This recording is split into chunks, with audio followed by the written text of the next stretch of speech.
Kembali bersama kami dalam IDX for Session Closing. Pemirsa, kita ke informasi emiten di dalam negeri, di mana PT Sampurna Agro Tbk bergerak cepat untuk memulihkan kinerja produksi sawit setelah mengalami penurunan akibat El Nino. Perusahaan kini fokus pada program replanting dan praktik agronomi modern guna memastikan produktivitas CPO bisa naik signifikan di tahun ini. PT Sampurna Agro Tbk bergerak cepat untuk memulihkan kinerja produksi sawit setelah mengalami penurunan akibat El Nino. Produksi tandan buah segar atau TBS SGRO turun sekitar 22% year on year pada semester 1 2024. Sebagian besar terdampak oleh fenomena El Nino. Perusahaan menargetkan replanting 10.000 hektar dalam setahun, termasuk pada kebun inti dan plasma sebagai fondasi pemulihan produksi secara jangka panjang. Produk strategi Best Agronomy Practice diterapkan guna mendorong produktivitas tanaman meliputi mekanisasi, digitalisasi, monitoring, dan pengelolaan irigasi terpadu. Sementara itu, target peningkatan produksi TBS sebesar 5% diharapkan tercapai pada tahun ini, seiring menurunnya hambatan cuaca dan naiknya produktivitas kebun inti. SGRO menyambut positif wacana peningkatan program biodiesel dari B35 ke B40 di 2025. Mandat B40 diyakini akan mendorong permintaan nasional terhadap CPO sekaligus mendukung stabilitas harga dan volume penjualan domestik. Selain mendongkrak produktivitas, SGRO juga memperkuat cakupan pasar dengan ekspor ke Eropa, Asia, dan Timur Tengah sebagai mitigasi terhadap resiko regional.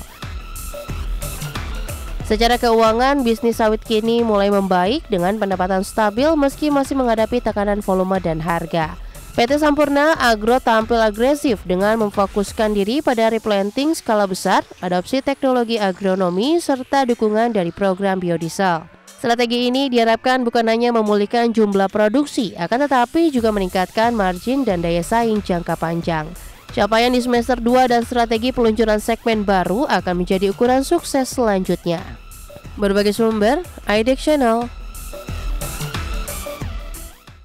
Perusahaan baja nasional PT Krakatau Steel Tbk mulai memetakan potensi proyek pipa baja bawah laut yang merupakan salah satu fondasi untuk infrastruktur energi dan logistik maritim masa depan. Perusahaan baja nasional PT Krakatau Steel Tbk mulai memetakan potensi proyek pipa baja bawah laut. Anak usaha keras Krakatau Pulp Industry selama ini mendukung proyek pipa gas darat seperti Cirebon Semarang tahap 2. Kini perusahaan menyasar proyek pipa bawah laut yang terbentang di pelabuhan dan kawasan industri, bekerja sama dengan mitra potensial lokal serta global seperti PGN atau perusahaan gas negara dan wilayah ribuan ton pasokan untuk infrastruktur LNG di Cilegon.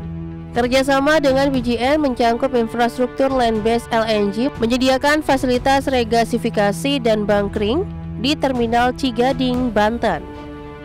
Jika terrealisasi, pipa bawah laut dari KPI bisa menjadi tulang punggung alur distribusi energi di pelabuhan, memicu integrasi logistik dan mendukung ketahanan energi nasional.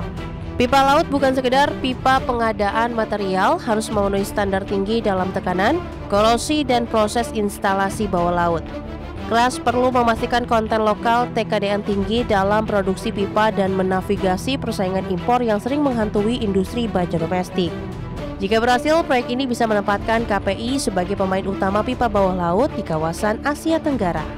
Keras sempat mengalami tekanan finansial, rugi triliunan pada 2024 dan awal 2025. Meski laba bruto sempat positif karena pabrik HSM1 yang sempat berhenti kini kembali operasional. Namun target strategis untuk aktivitas pipa bawah laut dinilai sebagai bagian dari restrukturisasi yang berkelanjutan. Peluang IPO anak usaha juga disebut sebagai opsi pendanaan untuk percepatan proyek pipa laut. Permintaan global terhadap pipa berkualitas serta dorongan pembangunan energi di kawasan Asia dan Timur Tengah memberi peluang ekspor besar. Jika berhasil mengedepankan standar teknis, KPI dapat bersaing langsung dengan produk impor terutama dari China dan Rusia, serta membuka pasar baru sesuai target keras jadi pusat logistik baja domestik. Berbagai sumber, IDX Channel.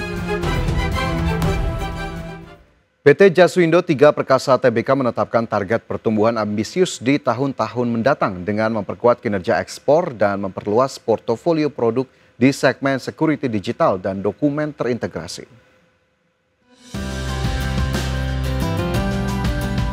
PT Jaswindo 3 Perkasa Tbk menetapkan target tumbuhan ambisius di tahun-tahun mendatang. Sebelumnya pada 2023 emiten dengan kode saham JTPE meraih laba bersih Rp266 miliar, naik 57% secara year on year. Memasuki semester 1 2024, perusahaan mencatat laba bersih Rp90 miliar. Meski pendapatan turun, terlihat adanya peningkatan kontribusi segmen security yang mencapai 88%. Sementara itu, ekspor produk komponen paspor dan kartu digital meningkat seiring penandatanganan kerjasama baru senilai $11 juta, mendorong porsi ekspor ke 25 hingga 30% dari total penjualan. JTPE optimis mencapai target penjualan Rp2,5 triliun tahun ini, naik sekitar 10% dari 2023 lalu. Sementara itu, strategi utama perseroan mendorong produk bermargin tinggi seperti kartu paspor dual interface dan solusi eSIM bisnis, serta lakukan ekspansi fasilitas produk senilai Rp90 miliar untuk percepatan inovasi. Inovasi digital ini diharapkan meningkatkan pangsa transaksi elektronik dan memperdalam penetrasi di sektor korporasi dan keuangan. Tahun 2023 lalu, JTPE membagikan dividen interim Rp102 miliar, tertinggi sebagai sinyal kesehatan keuangan. Sementara itu, pada 9 bulan pertama 2024, laba mencapai Rp119,6 miliar, dan rencana pembagian dividen interim Rp47,9 miliar ditargetkan akhir tahun. Praktek pembagian dividen ini menunjukkan komitmen pada pemegang saham melalui kombinasi pertumbuhan dan imbal hasil nyata. Kedepan, JTPE fokus memperluas ekspor ke pangsa negara berkembang di Asia, Afrika, dan Amerika Selatan dengan produk keamanan dokumen dan solusi digital. Ekspansi fasilitas serta pengenalan produk eSIM diperkirakan jadi katalis utama. Namun tantangan industri mencakup persaingan produk impor, fluktuasi permintaan domestik, dan tarif regulasi ekspor yang harus dikelola dengan strategi tepat dan inovasi berkelanjutan. Berbagai sumber IDX Channel. PT Adi Sarana Armada Tbk atau emiten dengan kode ASSA berhasil menjaga kinerja positif melalui strategi diversifikasi bisnis yang solid. Sistem terpadu antara sewa kendaraan, logistik, dan kendaraan bekas menjadi fondasi utama dalam mencetak pertumbuhan keuangan yang nyata.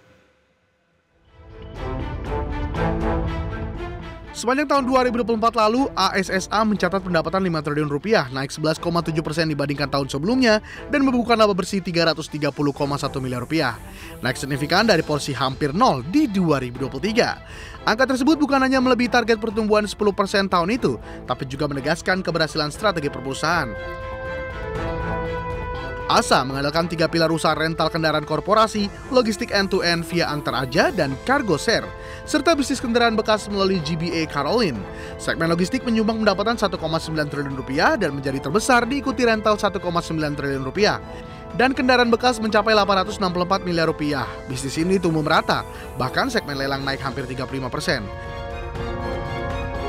Pada kuartal 1 2025, ASA mencatat pendapatan Rp1,4 triliun, naik 17,2%, dan laba bersih Rp143,8 miliar, tumbuh 76,5%, menegaskan tren yang dihasilkan integrasi usaha yang kuat. Manajemen ASA menyatakan ekosistem mobilitas menyeluruh menjadi kunci utama dengan mendorong efisiensi dan mengatasi tantangan pasar. Sementara itu, ASA memasang target pertumbuhan pendapatan 5 hingga 10% di tahun 2025 dengan pendekatan konservatif, mempertimbangkan ketidakpastian ekonomi global. Optimisme tinggi berasal dari kekuatan logistik end-to-end, layanan kendaraan korporasi yang stabil, dan peluang di segmen kendaraan bekas. Perusahaan juga aktif membagikan dividen termasuk Rp73,8 miliar pada akhir 2024 yang menjadi tanda kepercayaan kepemegangan saham. Berbagai sumber IDX Channel. Selanjutnya kita ke indeks harga saham gabungan. Pemirsa, usai 4 hari berturut-turut IHSG ditutup di zona merah pada perdagangan di sesi pertama Selasa. IHSG akhirnya berbalik arah ke zona hijau dengan mencatatkan penguatan sebesar 0,73% ke level 7.169. Level tertinggi sejak pembukaan perdagangan ini di 7.181,4, sementara dibuka sudah di jalur penguatan pada perdagangan pagi tadi di level 7.163. 317 saham menguat, 291 saham melemah, dan 352 saham lainnya bergerak stagnan, dan nilai transaksi yang dicatatkan pelaku pasar mencapai Rp6,66 triliun.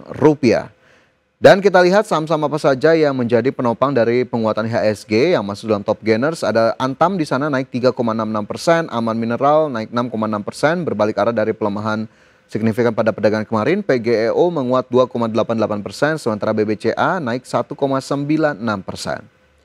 Sementara itu dari sisi top losers ada saham seperti Bumi yang turun 1,56%, diikuti saham energi, ENRG turun 4,94%, MEDC atau Medco turun 5,26% dan juga saham Raja melemah 3,17%. Sementara dari sisi sektoral, konsumsi non-primer naik 1,63%, barang baku menguat 1,54%, energi dan industri masing-masing terkoreksi 0,8% dan juga 0,5%.